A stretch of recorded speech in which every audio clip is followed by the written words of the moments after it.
Le FC Tanganyika, club cher au gouverneur Christian Ketunga Mouteba, est sorti tête haute du stade Frédéric Kibasa Maliba à l'issue du match comptant pour la première journée des playoffs face au Centre de Lupopo ce mercredi 23 avril 2025. Encore l'arbitrage fait parler de lui.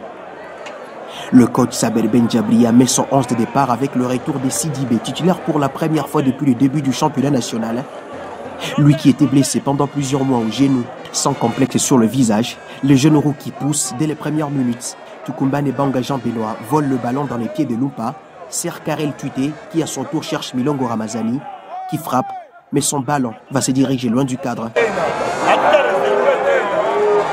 Les Rori Blancos se montrent agressifs et très assoiffés du but. Tukumba Nebanga Jean-Benoît ressurgit, sert Sidibé qui accélère, mais le dossard 27 rate son face-à-face contre Simono Mossola.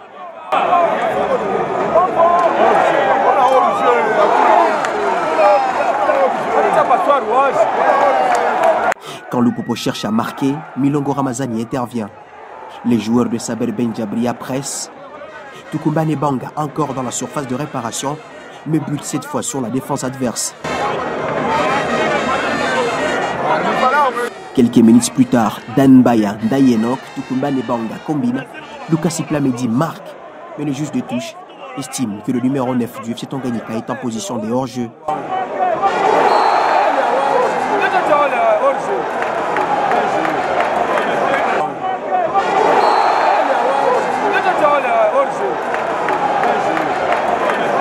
Pendant ces temps-là, Ubamos reste vigilant.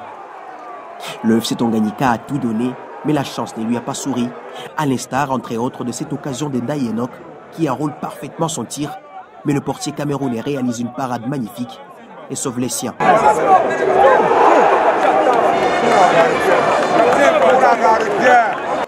Visiblement, les rouges et blancs, rien ne semble les arrêter. Lucas Iplamedi se trouve encore en face à face contre Simono Mossola, mais à chaque fois, c'est le portier camerounais qui l'emporte.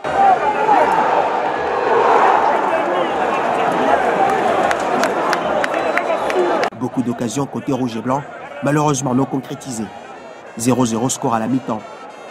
Au retour de la deuxième période, le FC Lupopo tente de marquer, mais sans succès. Sur cette action, la décision arbitrale fait polémique, car avant que les Lumpa ne marquent leur but, deux séquences vont attirer l'attention du public. D'abord, une faute sur Karel Tuité non sifflée.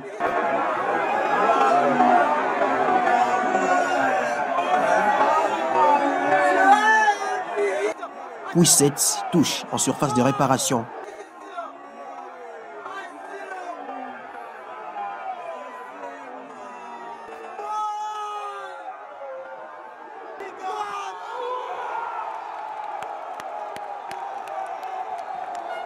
But litigieux, mais ça va rester ainsi.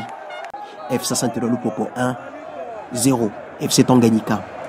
Les coachs Saber Benjabria se dit très fier de la prestation de ses joueurs, mais pour une première fois, le franco-tunisien parle de l'arbitrage à sens unique. Moi, je ne parle presque jamais d'arbitrage. Mais on a démontré à tout le monde, même le public de Lupopo. Vous avez vu, on a fait une démonstration de football. Donc, toutes les fautes, vous avez vu, c'est un sens unique pour eux. Mais c'est dommage parce que Lupopo, elle ne mérite pas. Elle mérite pas c'est le football. On doit progresser au niveau de l'Afrique, au niveau du Congo. C'est la même chose. On doit démontrer, on a de la valeur, on a de la qualité. Vous avez vu, on travaille, on fait une très bonne préparation pour ces jeunes joueurs. Est-ce que c'est des joueurs étrangers? C'est des joueurs du Congo. On les blesse comme ça. Est-ce que c'est bizarre? Dites-moi. Est-ce que le football congolais peut progresser en jouant comme ça? En enlevant le mérite de ces petits jeunes-là qui sont en train de progresser pour l'avenir du Congo. Pourquoi? Dites-moi. Ils veulent gagner, on leur donne le but, c'est tout. Mais c'est dommage comme ça. On veut essayer d'aller vers l'avant. Vous avez vu, tout le monde a regardé. On a fait une bonne prestation. Moi, je suis fier d'eux. Je suis vraiment très fier d'eux, malgré avec l'arbitrage et tout ce qui se passe. Et voilà, félicitations pour eux. J'espère qu'ils auront en Afrique, ils font beaucoup de choses. Mais nous, on est là pour travailler. On est même venus ici pour progresser, pour aller vers l'avant, pour avoir de la qualité, pour avoir des jeunes Congolais qui peuvent aller vers l'avant. Moi, mes objectifs, c'est l'Europe. Ces jeunes-là, ils peuvent jouer en Europe facilement. Prochain rendez-vous, le 26 avril 2025, encore au stade Kibasa Maliba, où le FC Tanganyika va rivaliser contre les Aigles du Congo dans le cadre de la deuxième journée de play-off